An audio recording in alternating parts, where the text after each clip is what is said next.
Dear team, இந்த வீடியோவில் வந்து நம்ம என்ன பார்க்க போகிறோம் அப்படின்னா SAP இன்டகிரேஷன் மூலிமா வந்து வெண்டர் இன்ஃபர்மேஷனை எப்படி கேதர் பண்ணுறதுன்னு சொல்லிட்டு ஃபஸ்ட்டு பார்க்க போகிறோம். அதுக்கு வந்து SAP இன்டகிரேஷன் மாடியூலுக்கு இல்லை மாஸ்டரில் SAP வெண்டர் ப்ராசஸை வந்து ஓப்பன் பண்ணிக்கிறோம்.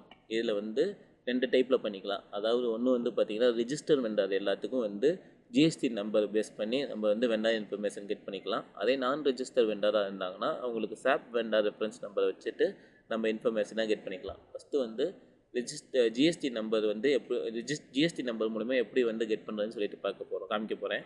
ஃபஸ்ட்டு வந்து ஜிஎஸ்டி நம்பர் வந்து மேப் பண்ணிக்கிறேன். ஜிஎஸ்டி நம்பர் மேப் பண்ணிவிட்டு நம்ம ஸ்டார்ட் ப்ராசஸ்ன்னு கொடுத்தோம் அப்படின்னா வெண்டர் இன்ஃபர்மேஷன் SAPல இருந்து நம்மளுக்கு கிரியேட் ஆகிக்கும். இப்போ இதை ஓகே கொடுத்து வெண்டர் மாஸ்டரில் போய் பார்த்தோம் அப்படின்னா ஜிஎஸ்டி நம்பர் போட்டு சர்ச் பண்ணோம் அப்படின்னா அவங்களோட வெண்டரோட இன்ஃபர்மேஷன்ஸ் எல்லாமே நம்மளுக்கு ஸ்டோர் ஆகிருக்கும். இதில் வந்து பார்த்திங்கன்னா SAPலேருந்து இதை கெட் பண்ண வெண்டர் மாஸ்டர் கெட் பண்ணியிருக்கோம் அப்படிங்கிறதுக்கு SAP வெண்டர் ரெஃபரன்ஸ் நம்பருங்கிறது மூலியமாக தான் நம்மளுக்கு ஸ்டோர் ஆகும்.